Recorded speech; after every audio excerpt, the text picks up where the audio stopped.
Here is something nobody tells you about getting older. It is not the gray hair. It is not the knees that sound like someone opening a packet of crisps every time you stand up. It is not even the way younger people start speaking to you slowly, as if your ears retired before the rest of you did. No. What nobody warns you about is the moment you come home from a perfectly good fishing trip in the Scottish Highlands, slide your key into your own front door, and the lock refuses you. Just refuses. Like the house has decided you are no longer on the list. Welcome back to the quiet payback. Get comfortable. Pour something strong. And remember, most people in these stories had every chance to do the decent thing. They simply chose otherwise. I stood there on my porch in Bath. Harold Whitaker, 66 years old, retired freight coordinator, a man who once reversed a 40-foot lorry through a loading yard behind King's Cross without touching a single bollard.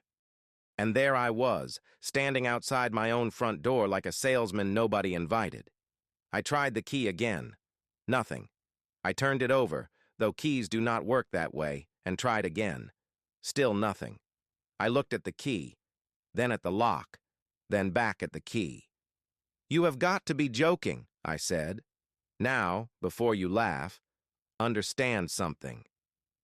I had just driven nearly 9 hours from Fort William with a cool box full of trout, a stiff back, a sunburned neck, and the quiet satisfaction of a man who had successfully avoided his wife's gardening committee for 6 whole days. I was meant to come through that door a hero. Instead, I was on my own porch, holding fish and looking like a confused burglar. I called my son. The phone rang twice. That told me everything. Adam never picked up on the first ring. He said it made him look too available. 33 years old and still treating phone calls like a negotiation. I raised that boy. I knew his tricks. "Dad," he said. His voice had something in it. Care. Fear. Practice. Like he had rehearsed the conversation 3 times and still did not trust the words. "Adam," I said, keeping my voice steady. "I am standing at my front door. My key does not work.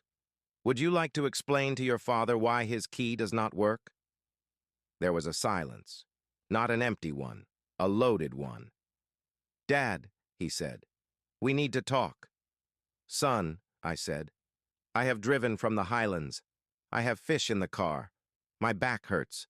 My neck looks like boiled ham. We can talk, but it needs to be quick and it needs to make sense." He breathed out. "We sold the house, Dad." This is where I should tell you I exploded, that I went full Harold Whitaker, which in my 40s involved a raised voice, a pointed finger, and language my late mother would have pretended not to understand. But I did not explode. I stood there, and somewhere deep inside me, in a quiet room I had been refusing to enter for months, something clicked. There it is, I thought. It has started. I heard footsteps behind me. When I turned, Helen was coming up the path. My Helen. 31 years of marriage. She had her hands folded in front of her like she was approaching a hospital bed, or a crime scene, which in a way she was. "Harry," she said softly. "Helen." I looked at her properly then. The red around her eyes, the careful way she held herself, the slight tremor in her mouth she always got when she was trying not to cry and had already decided she would not allow herself to. "You knew," I said. She nodded once, small, ashamed. "You'll be better off," she whispered. We all agreed. "We," I said. The word landed badly. So there was a meeting, a full meeting about my life, and nobody thought to send me an agenda. Harry, please. Was there a slideshow? Did Adam bring biscuits? I want to know if my future was discussed over tea or if someone at least ordered sandwiches. She almost smiled. Almost. That almost smile was 31 years of marriage. Helen knew what my humor was. Armor. She had always known. I sat down on the porch steps. That was when the weight came in. Not the house, not the changed lock, not even Helen standing there with grief folded into her coat. It was the fact that I was not surprised. I should have been furious. I should have been blindsided. I should have been a man locked out of his own home with no idea why. But I was not. Under the trout and the sunburn and the long drive, some part of me already knew. I took out my phone and opened my messages. Eleanor Price, my solicitor, 23 years. She had handled my father's estate, the sale of my old warehouse shares, and one deeply stupid argument with a neighbor about a hedge in 2011. I typed slowly. Eleanor, it's Harry. Quick question. How much time did the doctor say I had left? I stared at the message before I sent it. Because here is the thing they do not tell you about early-stage dementia. It does not take everything at once. That would almost be kinder. No, it steals quietly, selectively, like a thief who visits one room at a time, taking one small thing from each shelf, so you do not notice the loss until you reach for something important and your hand closes around air. For me, it began with little things. Keys in the fridge. A missed appointment I had written down twice. A conversation with Arthur Bell next door, where he mentioned something I had apparently told him the week before, and I had no memory of saying any of it. I laughed it off. Arthur, I talk rubbish half the time. He smiled, but he looked worried. Then came the Tuesday. I got into my car to drive to the ironmonger's and ended up outside my old depot on the east side of Bath, a place I had not worked in 7 years. I sat there in the car park for 20 minutes. Then I drove myself straight to Dr. Miriam Adler. I remember her office clearly, the pale blue chairs, the framed print of the coast, the plant in the corner that looked too healthy to be trusted. She spoke gently. Doctors have a certain kind of gentleness when they are about to hand you something heavy. Harry, she said, what we're seeing is consistent with early-stage Alzheimer's. I looked at her. Early stage means what? It means we have time to plan. There it was. Plan. That word had followed me my whole life. I planned freight routes. I planned budgets. I planned holidays, pensions, repairs, insurance renewals, funeral costs, Christmas dinners. Now I had to plan my own disappearance. So I did. I called Adam on a Thursday evening. I remember because the rugby was on and I muted it. That alone should tell you how serious I was. I told him everything. The diagnosis, the appointments, the Tuesday I lost myself outside the depot. I told him what I needed him to do, what I needed him and Helen to do when the time came. Dad, Adam said. His voice cracked in a way I had not heard since he was 16. Are you sure?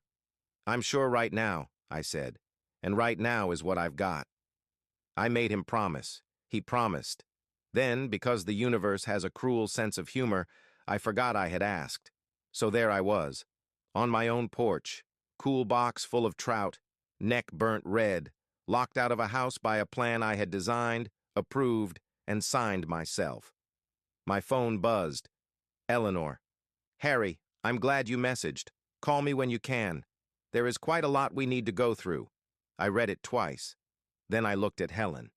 I planned this, didn't I? It was not a question. Her face broke. Yes, she whispered. You did. I looked out at the street, at the chestnut tree we had planted when Adam was born, at the crooked garden gate I had promised to fix for 12 years. Helen said she liked it crooked, said it looked honest. I breathed in. Well, I said quietly, I always was the cleverest fool in the room. Helen sat down beside me. For a long while, neither of us spoke. What I did not know then was that Eleanor Price was not only holding my medical papers. She was holding a letter I had written to myself on the last day I was completely certain who I was. If you are still here, stay with me. This is where the story changes. Let me tell you about Eleanor Price. The woman is precise in a way that makes clocks look unreliable. She has been my solicitor for more than 20 years. She settled my father's estate when my brothers nearly went to war over a broken watch, a fishing rod, and 4,300 pounds in an old savings account. She managed the sale of my business interests. She once stopped me from signing a contract so bad it would have followed me into the grave and charged rent there. Eleanor Price does not panic. So when I walked into her office the following morning and she stood up from behind her desk, looked at me for 4 full seconds, and said nothing, I knew whatever was waiting for me was not small. "Harry," she said at last, "please sit." "Eleanor," I said, shaking her hand, "you're looking at me like I'm dying. You messaged me yesterday asking how much time the doctor said you had left." "Fair point," I said. "I'll sit." Her office smelled like paper, old wood, and coffee strong enough to argue back. There was a folder on her desk, thick, labeled, organized, very me. I looked at it and thought, whoever prepared that knew what he was doing. Then I remembered. That man was me. Before she opened it, Eleanor folded her hands. "Harry, I need to ask you something, and I need an honest answer. You always get honest answers from me. You told me in 2018 that you were fine while you had pneumonia. I was mostly fine." She gave me the look, the solicitor look, the one that says every man who says mostly fine is a liar wearing shoes. "Do you remember coming to see me 8 months ago?" I held her gaze. 8 months.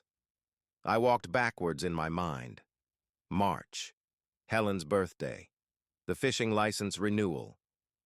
The second appointment with Dr. Adler, where she used the word progressive, and I sat in the car afterward with both hands on the wheel, unable to start the engine. "I remember March," I said carefully. "Most of it." Eleanor nodded. "You came here on a Thursday afternoon, alone. You told me you had come directly from Dr. Adler. Was I upset?" She chose her words. "You were very clear, very focused. You said you wanted everything put in order while you still could." Something moved inside my chest. Not grief exactly, not fear. More like looking at an old photograph of yourself and knowing it is you, while feeling no connection to the man in the frame. "What did I do?" I asked. Eleanor opened the folder. "You updated your will. You transferred the bathhouse into a managed sale agreement for Helen and Adam. You created a health directive. You established a memory care reserve in Sterling. You gave me instructions regarding future medical decisions." She paused. "And you wrote a letter." The room went quiet. "A letter?" "To yourself." She removed a sealed envelope and placed it on the desk between us. My own handwriting stared back at me. "For Harry. Open when you have forgotten writing this. I have held many things in my life. Adam, the day he was born. Helen's hand outside the hospital when her mother died. The keys to my first van, my last payslip, my father's watch. Heavy things, precious things, things that were both. But nothing felt quite like that envelope. Because it was me. The version of me who still had his hands on the wheel, reaching forward through time to grab the collar of the version starting to drift. "I came here alone?" I asked. "You told Helen you were running errands." I nearly laughed. Of course I did. Harry Whitaker did not ask for help. Harry Whitaker handled things. Harry Whitaker got a diagnosis, drove to his solicitor, rearranged his future, and told his wife he was buying milk. "Would you like a moment?" Eleanor asked. "No," I said. "I'd like coffee." Then I opened the letter. The handwriting was mine. Firm, slightly impatient. The way I write when I have too much to say and no patience for decoration. It began simply. "Harry, if you are reading this, you forgot. That is all right. You planned for that too. I had to stop, because even on paper I could hear myself. And there is something deeply unsettling about being surprised by your own voice." I kept reading. "By now, Adam has done what you asked him to do. He is probably terrified that he betrayed you. He did not. Tell him that. Tell him you are proud of him. He needs to hear it more than you think. You have never been as good at saying it as you believe. I looked up. Eleanor was studying her coffee cup with enormous concentration. A kindness. She was giving me privacy by pretending she was not there. I went back to the letter. Helen is holding herself together because that is what Helen does. But she is not fine. She has not been fine since March. Do not let her keep pretending because it is convenient for you. You have allowed her to carry quiet things for 31 years. Do not do that now. You no longer have the luxury of easy. My jaw tightened. The man who wrote that knew exactly where to press. The house is handled. The accounts are handled. Dr. Adler has the paperwork. Eleanor has the rest. You do not need to worry about logistics. You already did that. You were always good at logistics, even when you were useless at simpler things. I swallowed. What I need you to do now is harder. Stop being embarrassed. Let Adam be your son without trying to manage how he sees you. Sit with Helen without performing strength. She married you, not the version of you with every answer prepared. The words blurred for a moment. I blinked them clear. Enjoy whatever time still looks ordinary. Ordinary is going to become expensive soon. Do not waste it being noble. You were never as tough as you pretended. You just stood very straight. Then the final line. Harry, March 18th, P.S. The trout are better in the Blackwater Burn than in the main river. You probably already know that. But just in case. I sat there. Eleanor did not speak. The plant in the corner was real. I checked. Somehow that made the whole thing worse. Harry, she said gently, are you all right? The man who wrote this letter, I said, folding it carefully, was considerably wiser than the man sitting here. He was you. Yes, I said. Well, I've declined. She almost smiled. Almost. I slid the letter into the inside pocket of my jacket, close to my chest, where a man keeps things that matter. Eleanor turned a few pages in the folder. There is more to review. Timelines, care preferences, the sale proceeds, the Sterling Reserve, your future accommodation options if home care is no longer enough. Of course, I said. I was thorough. You were extremely thorough. That sounds like me. You also left instructions for how you want to be spoken to when things progress, what music you prefer, what you do not want said in front of you, what you want people to call you. I had not expected that. I left music? Mostly Sinatra. Good, I said. I always had taste. I stood when we were done. The folder felt heavier than paper. At the door, I stopped. Eleanor? Yes? When I came here that day, did I seem scared? She was quiet for a moment. You seemed like a man who had decided fear was not a useful way to spend clarity. I nodded. That sounds about right. Outside, October light fell low across the pavement. I sat in my car for several minutes. I did not drive to the wrong place. I did not lose time. I just sat. Then I called Adam. He picked up on the first ring. That told me everything I needed to know about how little sleep my son had been getting. Dad?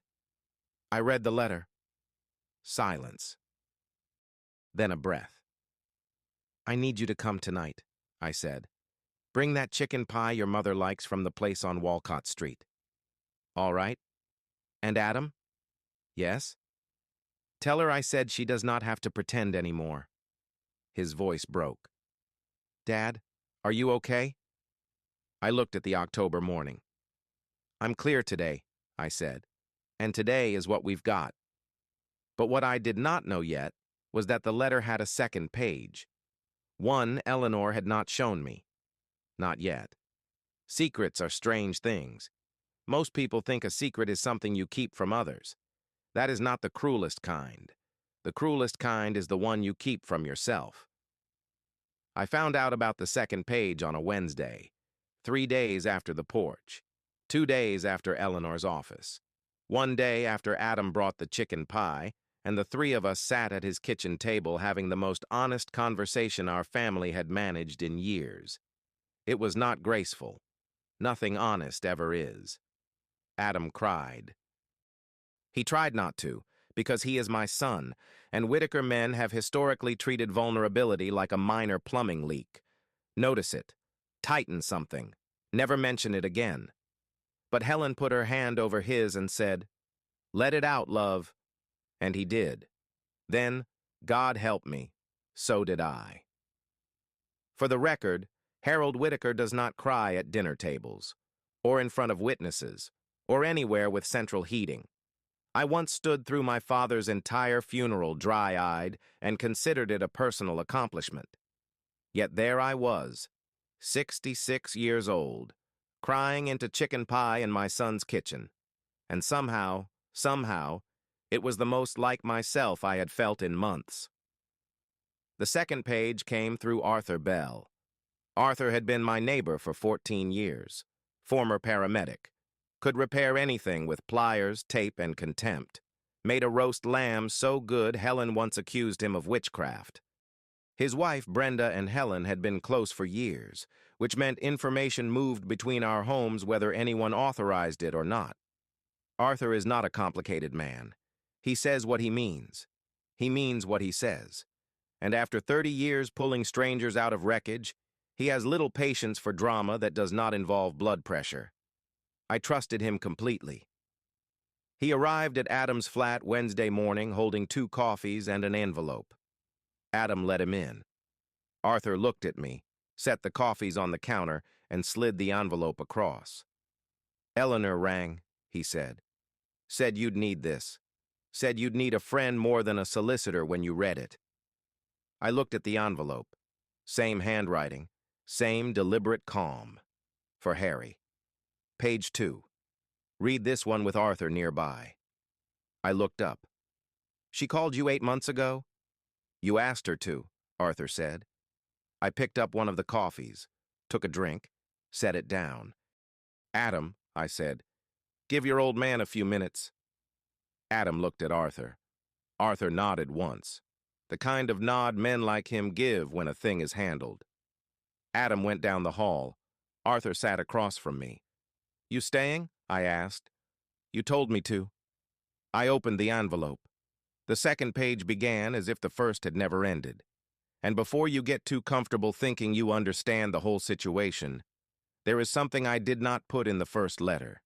I could not risk Helen finding it too soon. This part is for you first. I slowed down. I have been keeping something since February, something Dr. Adler told me at the second appointment, the one I attended alone, the one I told Helen was about blood pressure. My stomach tightened. She told me my rate of progression appears slower than average. Significantly slower, were her words. I am writing those words because you will need them later. I stopped. Read that line again. If you manage stress, remain socially engaged, and keep routine, there is a realistic possibility of several years of high function before significant decline. Several years. Not forever. Not safety. But years. A room opened inside me. I did not know whether to feel relieved or angry. Both arrived. Both sat down. I did not tell Helen at first because she was already grieving me while I was still in the room. I did not tell Adam because Adam would have spent 6 hours online, read 17 medical papers, misunderstood 8 of them, and arrived with a spreadsheet. Despite myself, I smiled. I needed time to sit with it, to decide what it meant. Here is what I decided. The house still had to go. Not because I am disappearing tomorrow, but because it had become too much. Too much maintenance, too much garden, too many stairs, too many memories pretending to be walls. I looked away. Arthur said nothing. Good man. If I waited until I had no choice, the choice would no longer be mine. I wanted to make that decision while I could still make it cleanly. So I did. I kept reading. But listen carefully. This is not the ending. It is the interval. Do not turn it into a funeral before it's time. My hand tightened around the paper. Tell Helen the real timeline, not to give her false hope. Slower progression is still progression. But she is carrying a grief heavier than it needs to be today. She deserves to know she has more of you than she thought. I swallowed. Tell Adam, too. But tell Helen first. Always Helen first. Arthur watched me steadily. The sort of steady that comes from having sat with people during the worst moments of their lives. The kind that does not flinch because flinching helps nobody. Then I need you to do something you have never been good at. Receive. I stared at the word. You have spent 66 years providing, arranging, repairing, carrying, making sure everyone else had less weight on them because you took more. I know the idea of needing help feels like humiliation. It is not. It is another kind of trust. It says, I believe you are strong enough to stand near my weakness. My eyes burned. Helen has spent your whole marriage waiting for you to need her without apologizing for it. Let her. I set the paper down. Just for a moment. The room was too bright. Arthur looked at his coffee. Not at me. I picked up the page again. Adam does not need a general. He needs his father. Present, not impressive. Honest, not managed. Whatever version of present you can give him, give it fully. It is what he has wanted from you longer than he has known how to say. There was one final paragraph, written smaller, like I had nearly forgotten it. I went back to the Blackwater burn once more before seeing Eleanor. Drove there alone on a Tuesday. Caught 3 trout. Sat by the water for 2 hours doing absolutely nothing. It was the best 2 hours I had had in years. I want you to go back, not to run away, not to hide, because you deserve a place that belongs only to the man, not the illness, not the husband, not the father, not the planner, just a man beside water. Everyone needs a place like that. Yours is the Blackwater burn. Then the postscript. P.S. Do not let Adam drive. He breaks too late. I put the letter down, sat with it, not really sitting, falling quietly through the floor of myself. Arthur waited. Finally, I took a long drink of coffee and looked at him. Arthur. Yeah? I want to say something, and I need you not to make it unbearable. No promises. I'm glad you're my friend. He leaned back, looked at the ceiling, then at the coffee, then at me. Harry, he said, you are the most stubborn, self-sufficient, impossible old sod I have ever met. Thank you. And I would drive across the country for you any day of the week. I nodded. Good, I said. Now you've made it unbearable. You started it. Fair. I told Helen that evening. We were sitting on the small balcony outside Adam's flat. Adam had gone to collect dinner, which proved there is mercy in timing. The October sky was all amber and blue, the kind of light that makes ordinary buildings look briefly forgiven. I told her about the second appointment, about Dr. Adler's words, about several years of high function, about the house, about why I had hidden the timeline. Helen listened without interrupting. When I finished, she looked at me for a long moment. Then she said very calmly, Harold Whitaker, did you sit on that information for 8 months because you thought you were protecting me? I did. That, she said, is one of the most loving and most infuriating things you have ever done. In 31 years? In 31 years. I reached over and took her hand. No joke, no speech, no attempt to manage the moment. I just held her hand. She leaned her head against my shoulder the way she used to on long drives when Adam was small and asleep in the back seat, and the whole world felt wide enough to survive anything. What do we do now? She asked. I thought about the letter, about the river, about the 2 best hours in recent memory. I think, I said, we go fishing. She lifted her head. Harry, I do not fish. No, I said, but you sit beautifully, and I could use the company. She laughed. And I want you to understand something. After the porch, the lock, the solicitor's folder, the letters from a man who was me but somehow ahead of me, That laugh was the clearest sound I had heard in months. I do not know how this ends. Nobody does. That is the part no doctor can put in a folder. No solicitor can file. No husband can plan around. But here is what I know. I know that on a Thursday evening in October, I sat on the steps outside a house that used to be mine and did not fall apart. I know that somewhere in March, the clearest version of me sat down and built a net before I knew I would need one. I know my son now answers on the first ring. I know Helen no longer pretends she is fine. I know Arthur Bell brings coffee when called. And I know that somewhere in Scotland, the Blackwater burn is still moving over stone, cold and clean and indifferent to diagnosis, bank accounts, property transfers, sterling reserves, and the cruelty of a mind that forgets. Just water, just rocks, just a rod in my hand, just today. And today I remember everything.